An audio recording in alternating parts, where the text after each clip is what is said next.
So let us say that we accept the possibility, the strong possibility, that we came from the light and somehow we are on a journey to go back to that light.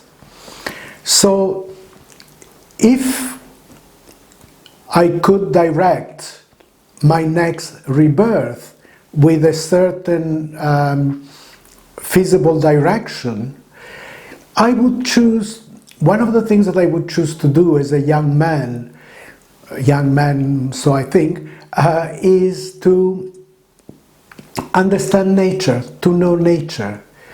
And I mean a bit in a scientific way, but just having a passion to understand it and so forth.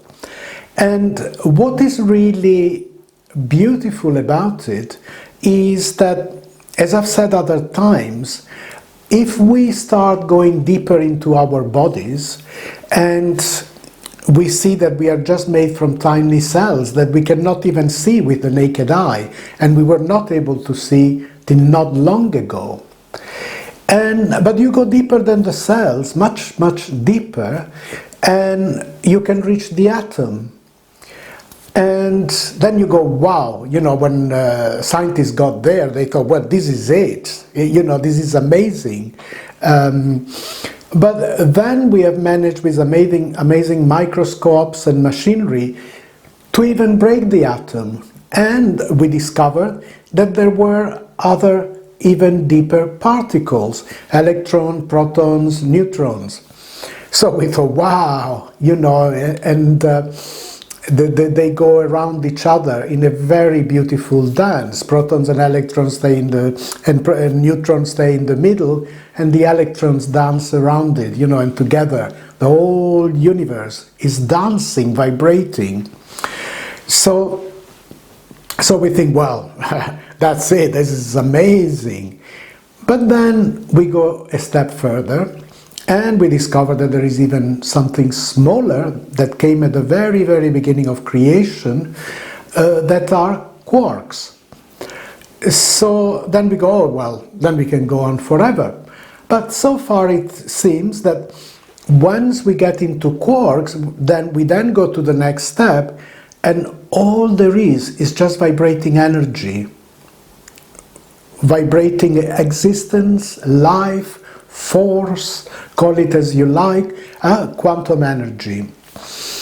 And I've done a certain amount of astrophysics studies to a level of certificate of higher education. It's not the top, but I'm not talking complete nonsense.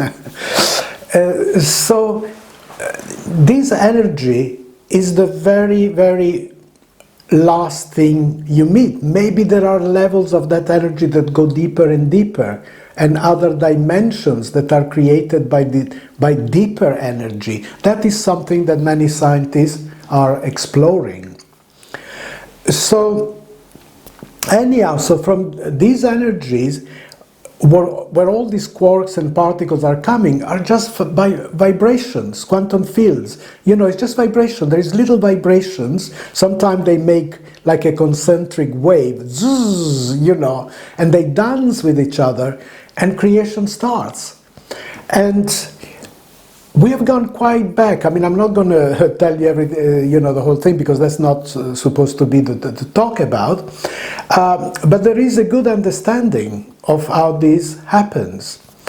And so these particles then, they derive matter, they become, you know, they have weight, and they start mixing with each other and creating the universe. But to a certain extent, you can say that those original particles are really what we are made of, because those particles can vibrate, collide with each other, and make new particles, new shapes, new forms. But in a way, you know, some people say it could be the very original particles that have been just changing and changing and mutating. But actually, that we all came from that very first moment of what we call the Big Bang. You know, the expansion in space. So, why is this understanding quite important, even if superficially understanding? But it is quite important because now we jump a little bit into spirituality, and some of us believe that that existence, because those particles we have come all the way back from the origin of the universe, and even what was before it, that energy that was before it, from which this universe came. So because we have that within us, and everything is that, or is coming from that, the feeling that arises from this understanding is a feeling of really letting go and opening to love. And many people talk of near-death experiences and all kind of experiences that somehow remind us of this love, of this sense of liberation, that we are not just this world and this pain and this hurt, but that we are this beautiful essence. So somehow there is a certain kind of liberating ourselves of what really is not as important as we thought it was. So there are different ways in which we can get to that, and my videos, if you look at the playlists, have got quite a different illustrations of this path. But basically I point most of the time to two. And one is mindfulness, seeing, just observing without judgment, without anger, without rejection, just seeing how contraction takes us away from openness. How sometimes we need to say no, to pull back, but at the same time the main spirit is really open, is really saying yes to life and vibrating with it. And also then the other one is a certain devotion. Some people are not very keen on it, but is a certain love for something higher. It could just be a devotion, you know, towards helping others, towards working close to humanity. Others with it as well, they have a sense of the Lord, you know, that present, that being that you love. But you soon discover that this Lord doesn't write books, and it doesn't go ba ba ba ba ba ba, oh, I'm going to hurt you forever, and you're going to hurt and hurt and hurt. It doesn't do that. But as I said, you know, my videos will take you more into this path. So basically is understanding, even if we don't have that kind of more scientific understanding that, oh, we came from those particles and so forth, even if we go within ourselves and gently we observe where things are coming from really deep down, if we don't stay in the surface, oh, I'm wealthier than you, I'm better with you, I'll have a bigger car so that, you know, I can humiliate you and everybody will admire me. Once we start rising above it, we then start getting the feeling that this me, this I, is really coming from that wonderful eternal source. That is from where our life comes. So in duality we see unity, and in unity we see duality. That's why I don't go, no, everything is just one. Everything is just one, and everything is infinity of creations. So we can be in this world as a human being amongst billions of other human beings and shapes of all sorts.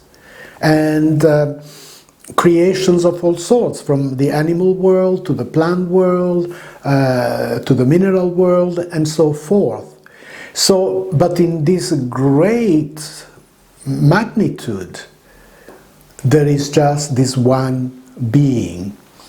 And I believe that this kind of realization slowly makes life really worth it, makes life really beautiful.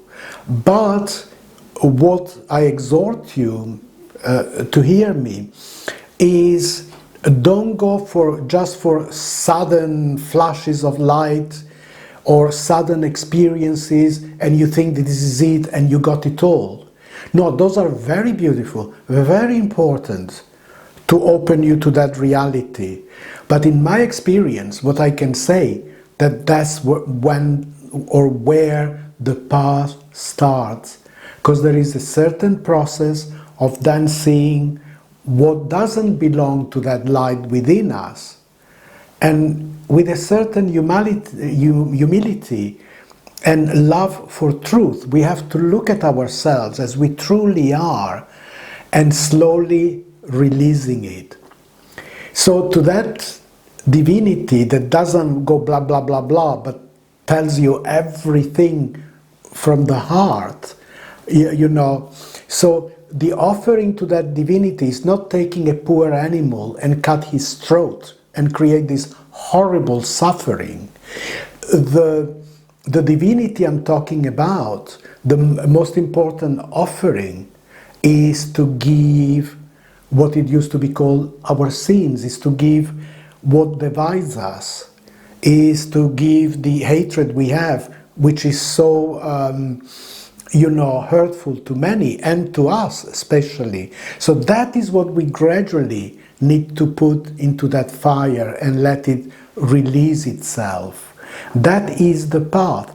And if you are truly in that path, even if you don't have a guru that you worship or something, is somehow the universe will hear that that's what you want, that's what you are into, and inspiration will arise. A child will say something, you'll hear something somewhere, and you don't anchor onto it, but you listen, you hear it, and you go, oh yeah, okay, let go, open up, move on, move away, wherever, so the teachings will come to you. And I think that sooner or later we will have to start more and more to go in that direction. And more people are getting the signal, they're somehow getting the inspiration. It's happening. But it's not a particular guru, it's not a particular sect, it's more and more people awakening to their true nature. So let's walk together and let's help one another to get there.